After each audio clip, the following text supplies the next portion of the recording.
Hi, I'm Joshua Raabe. I'm an associate professor in the Fisheries and Water Resources discipline. I am fortunate to work on a variety of different projects. My interests primarily lie in fish habitat, their movements and survival, and then also I really enjoy trying out new technologies.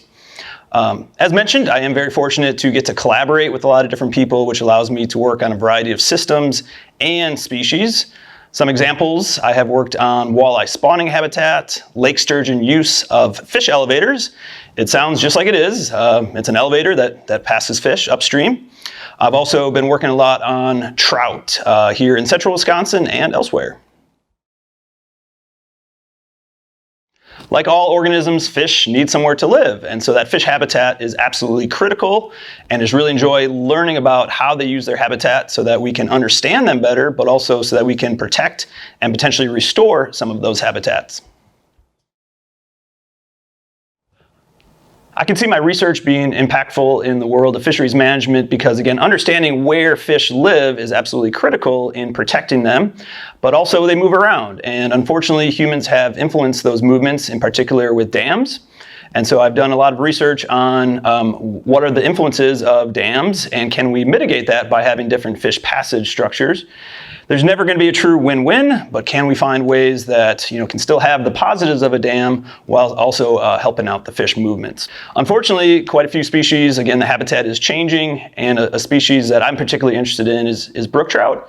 Brook trout are an important top predator and also a very popular sport fish that unfortunately their habitat is declining in large part due to warming temperatures, but also due to challenges like reduced flows. One of the most exciting areas of research has been trying to evaluate all the different efforts to restore the Little Plover River. While I've been involved in some of those restorations more, I've been tracking the brook trout, and it's super exciting to see them doing exceptionally well. And it appears that some of these efforts that have been really large scale have been beneficial. I do have to note that we have not had a drought in a number of years, but again, I do think that all these efforts to help out the Little Plover River are helping out the habitat and in turn helping out the brook trout. I enjoy doing applied research, meaning that it can have an effect. And unfortunately, again, fish habitat is changing throughout Wisconsin, and learning about those changes is very valuable towards aiding management. So some of my research has helped inform that projects are being successful. Others have identified locations where we should try to protect or restore. And unfortunately, in some situations, we have to make the tough decision that maybe the habitat is changing and no longer can support that species. That is a very difficult decision for managers to make, especially when it is a desirable species such as walleye or brook trout. But unfortunately, that is the case, and research can aid in making those tough decisions. One big ongoing project is learning about brook trout in two Minnesota tributaries to Lake Superior. These systems are a little bit different in that there's not groundwater to help keep them cold, and so we are trying to find locations that they go, especially in the summer. We are using a wide variety of technology to track their movements along with physical sampling, and then we're monitoring the water temperature in a variety of ways, including even using thermal drones. Another interesting aspect of that project is one system has non-native salmonids and another does not. And so we're using those two different systems to contrast how brook trout use habitat when there are these non-native species present. One of my favorite species to research is brook trout. Brook trout are a top predator in interesting cold water systems, but also a really popular sport fish that unfortunately are seeing declines. And so really trying to learn about these species to aid them so that they can be present into the future.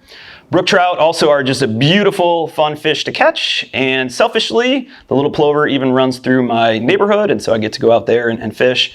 So really been interested in learning more about brook trout, not only in the Little Plover River, but lots of systems. For any undergraduate student interested in research, I would say dive in, and sometimes literally dive in. Research is a great way to apply what you are learning in class and what we're doing in classes, but also to just learn in general and to develop field skills, lab skills, statistical skills. It also is just a great opportunity to determine if research is an avenue that you want to pursue for your career, whether it's graduate school or an actual career in research. I think a great way to get involved with undergraduate research is to first tag along with another student that is working on a project and potentially take over their project, or think about a project that you want to do and find a mentor to help out. Fisheries research does take a lot of planning, and so just as a heads up that you do need to allow time, to develop a project and then also to see it through. So that's again why dive in early, and your undergraduate time is going to go fast, so make the most of it.